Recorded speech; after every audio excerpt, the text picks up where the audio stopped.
नमस्कार दोस्तों, मैं हूं आपके साथ हर्ष भारद्वाज। डिजिटल हाजिरी पर शिक्षकों के चौतरफा विरोध के बीच यूपी सरकार बैकफुट पर चली गई है और सरकार को अपने फैसले पर रोक लगानी पड़ रही है। अचानक आखिर ऐसा क्या हुआ कि कल तक शिक्षकों की डिजिटल हाजिरी पर अड़िग यूपी सरकार को एक झटके में अपने खुद के फैसले को स्थगित करना पड़ गया, और क्यों इसे शिक्षकों की बड़ी जीत माना जा रहा है, समझिए जरा।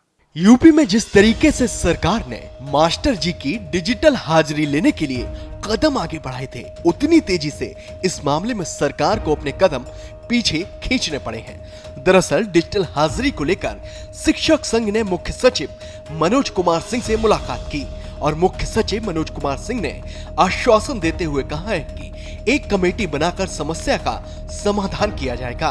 प्रदेश की शिक्षा में ट्रांसफॉर्मेशन होना चाहिए, लेकिन फिलहाल 2 महीने के लिए शिक्षकों की डिजिटल हाजिरी के फैसले को होल्ड पर डाल दिया गया है।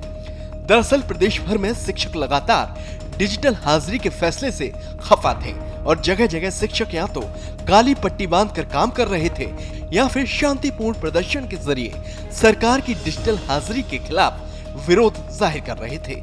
ऐसे में पीलीभीत में तो प्रदर्शनकारी शिक्षकों ने इस्तीफा तक दे डाला। चलिए अब आपको समझा देते हैं कि आखिर ये पूरा मामला है क्या।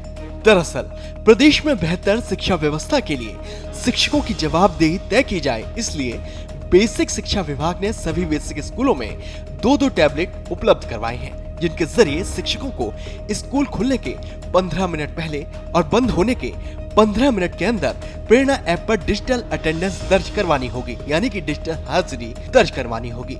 मतलब अगर स्कूल सुबह 8 बजे शुरू होगा तो 7:30 से 7:45 के बीच टैबलेट पर फोटो खींचकर शिक्षक को अपलोड करनी होगी और ये डिजिटल हाजिरी सरकार की ओर से तय ऐप प्रेरणा ऐप पर ही उचित समय पर दर्ज होगी, क्योंकि प्रेरणा ऐप तय समय के लिए ही संबंधित शिक्षक के पोस्टिंग पॉइंट यानी कि संबंधित शिक्षक के स्कूल में ही इनेबल होगा। साथ ही साथ शिक्षकों को स्कूल आने के साथ साथ स्कूल से जाते वक्त भी हाजिरी दर्ज करानी है। जैसे कि अगर स्कूल की छुट्टी दोपहर 2 बजे होती है तो स्कूल बंद होने के 15 मिनट बाद 2:15 से लेकर 2:30 के बीच फिर प्रेरणा ऐप पर शिक्षक को अपनी फोटो अपलोड करनी होगी और डिजिटल हाजिरी दर्ज करानी होगी, तभी हाजिरी पूरी मानी जाएगी। ऐसे में अगर कोई एरर आता है या फिर शिक्षक किसी और कारणवश अपनी हाजिरी दर्ज नहीं करा पाते हैं तो उन्हें 30 मिनट का ग्रेस पीरियड मिलेगा, यानी कि अतिरिक्त समय मिलेगा, जिसके भीतर शिक्षक अपनी आपत्ति दर्ज कराकर अपनी हाजिरी को दोबारा दर्ज करा सकते हैं। तो ये तो हो गया सरकार का नियम। अब शिक्षक इसका विरोध क्यों कर रहे हैं, जरा इससे समझ लीजिए। सबसे बड़ी बात तो ये ऑनलाइन उपस्थिति बिल्कुल अव्यवहारिक है।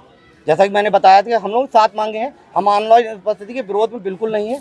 हम जो भी काम है हम तैयार हैं, लेकिन हमें हाफ सीएल दे दी जाए, हमें ईएल दे दी जाए, जो हमारी 30-31 ईएल होती है हमारे, और क्या नाम जो हमारा कैशलेस सुविधा है ये दे दी जाए। इनके अलावा जो विभागीय ग्रुप इसलिए छोड़ेंगे, हमें रात में मतलब छुट्टियों में हर समय बुला लिया जाता है। तीसरी चीज़ है कि हमें बगैर मतलब बिल्कुल मिड डे मील बनवाया जा रहा है। गैर शैक्षणिक कारणों से हम लोगों को बिल्कुल इतना ज़्यादा वो कर दिया और फिर कहा जाता है निपुण भारत बनाए।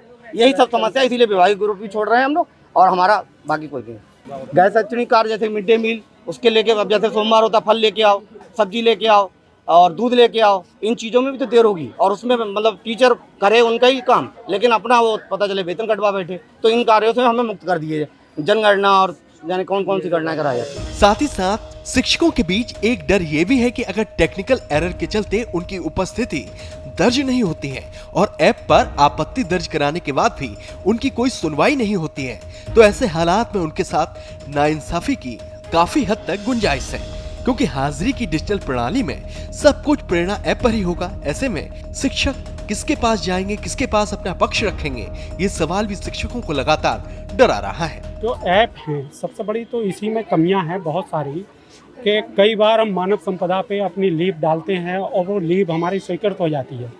उसके बाद भी शिक्षकों का अगर कोई अधिकारी चाहे तो उसको एब्सेंट करके और उसका वेतन लीव स्वीकृत होने के बाद भी उसका वेतन कट जाता है। ऐसे कई केस आ चुके हैं जो महीनों विभाग के दौड़ भाग करते रहे हैं और उनको वेतन निकलवाने में काफ़ी पसीना बहाने पड़े हैं।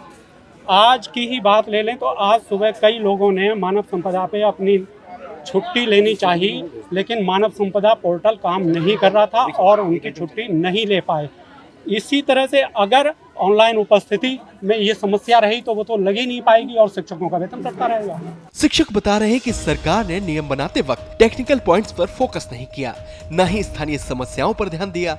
ऐसे में शिक्षक लगातार विरोध जता रहे हैं, जिसके चलते डिजिटल हाजिरी का नया सिस्टम अटक गया और अधर में लटक गया। शिक्षक डिजिटल हाजिरी से किस हद तक खपाते उसको आप इसी बात से समझ सकते हैं कि जब शुरुआत में ये नियम लागू किया गया तो पहले दिन प्रदेश में 6 लाख से ज्यादा शिक्षक शिक्षामित्र अनुदेशकों में से महज 16,000 ने ही ऑनलाइन हाजिरी यानी कि डिजिटल हाजिरी दर्ज करवाई थी या फिर वो दर्ज करवा सके थे। ऐसे में ऑनलाइन हाजिरी दर्ज करवाने वाले शिक्षकों की ये संख्या कुल सरकारी शिक्षकों की संख्या का लगभग 2% है, जो बताता है कि शिक्षक कितनी बड़ी संख्या में सरकार के फैसले से खफा थे। ऐसे में शिक्षकों के बढ़ते विरोध के बीच सभी विपक्षी दलों ने, चाहे कांग्रेस हो या फिर समाजवादी पार्टी या फिर जिक्र बीएसपी का हो, सभी ने एक एक करके इस मसले पर सरकार को घेरा था और शिक्षकों का साथ दिया था। और तो और खुद बीजेपी के नेता भी शिक्षकों के साथ खड़े होते हुए नजर आने लगे थे। बीजेपी के एमएलसी देवेंद्र प्रताप सिंह ने सीएम योगी को पत्र लिख इस मामले में अपनी सरकार को ही घेर लिया था। देवेंद्र प्रताप सिंह ने पत्र में लिखा था कि कोरोना काल में जब खून के रिश्ते भी बेईमानी साबित हो गए थे, ऐसे संकट काल में चुनावी दायित्व का निर्वहन करने में 1621 शिक्षक अकाल मृत्यु के शिकार हुए थे, लेकिन उनका लोकतंत्र के लिए दिया गया बलिदान भुला दिया गया। भारत को पोलियो मुक्त कराने में विश्व रिकॉर्ड दिलाने वाले शिक्षकों को डिजिटल हाजिरी के नाम पर अपमानित और प्रताड़ित किया जा रहा है। शिक्षकों से शिक्षण कार्य के अतिरिक्त 30 कार्य ऑफलाइन करवा लिए जाते हैं, परंतु हाजिरी ऑनलाइन क्यों? देवेंद्र प्रताप सिंह ने नौकरशाही को कटघरे में खड़ा करते हुए सीएम योगी से अपील की थी कि शिक्षकों को नौकरशाहों की साजिश से आपको बचाना होगा। शिक्षकों के विरोध और विपक्ष के साथ साथ बीजेपी के नेताओं के बीच सरकार के नए डिजिटल हाजिरी के सिस्टम पर सवाल के कारण सरकार को बैकफुट पर आखिरकार जाना पड़ा है और अपने फैसले को स्थगित करना पड़ा है। बहरहाल सरकार ने फैसला स्थगित कर दिया है और शिक्षकों की मांगों के अनुरूप नए सिस्टम को लागू करने के लिए प्लानिंग तैयार की जा रही है। फिलहाल ऐसी और खबरों के लिए आप देखते रहिए श्रेष्ठ यूपी। यूपी की हर खबर देखने और उनसे अपडेट रहने के लिए हमारे चैनल श्रेष्ठ यूपी को सब्सक्राइब और लाइक करें। साथ ही बेल आइकन को दबाना ना भूलें, जिससे हमारे हर वीडियो की जानकारी आप तक पहुंचती रहे।